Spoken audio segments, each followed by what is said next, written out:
imobiliário é um mercado que tudo é planejado a longo prazo. Nada no mercado imobiliário é de um dia para o outro. Os empreendimentos são planejados anos antes deles serem lançados, tanto loteamentos quanto incorporações. Então tem muita coisa que precisa ser vista e precisa ser pensada agora.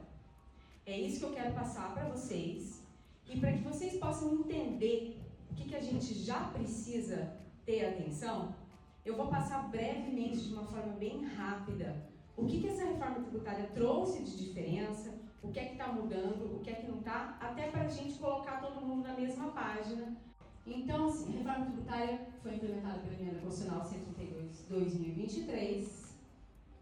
E como é que é a nossa tributação hoje nas pessoas jurídicas no mercado imobiliário?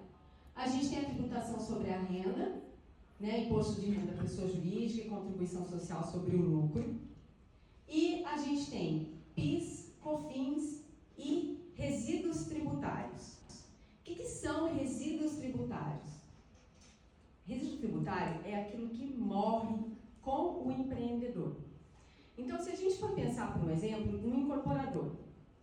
Para ele construir o prédio, ele precisa comprar porta, ele precisa comprar janela, ele precisa comprar cimento. Sobre todas essas compras, a gente tem ICMS. Se ele toma serviço, a gente tem ISS.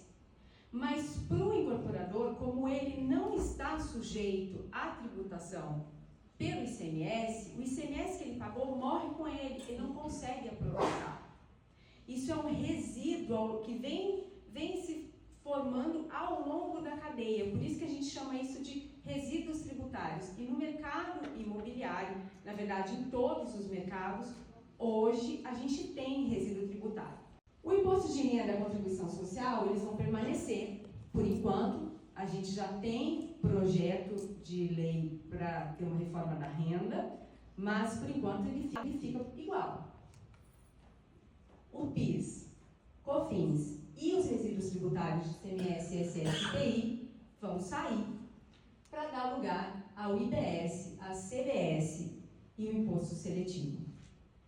IBS é Imposto sobre Bens e Serviços, CBS, Contribuição sobre Bens e Serviços, IS, Imposto Seletivo.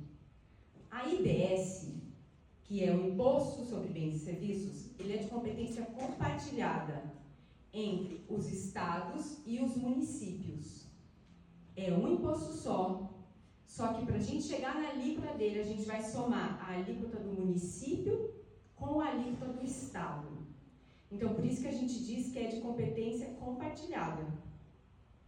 A CBS é de competência da União. Então, como é que a gente vai ter? O IBS, por ser de competência compartilhada entre estados e municípios, a gente não teria um órgão só para gerir esse tributo. E aí, por isso foi criado o comitê gestor.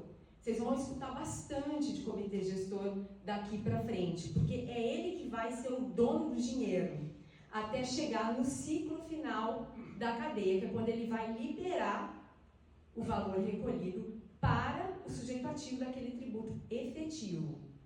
A CBS vai continuar na administração da Receita Federal. E o imposto seletivo, que é o IS, é o que a gente chama de imposto do pecado. É aquele que vai incidir sobre cigarro, automóveis.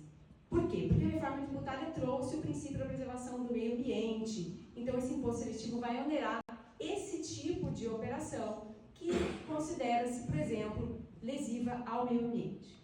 Então, ali, como eu coloquei, PIS, COFINS, ICMS e ISS, ao final do período de transição da reforma, vão ser extintos. IPI, a alíquota vai ser zerada, exceto para a Zona Franca de Manaus, que tem uma posição um pouquinho diferente.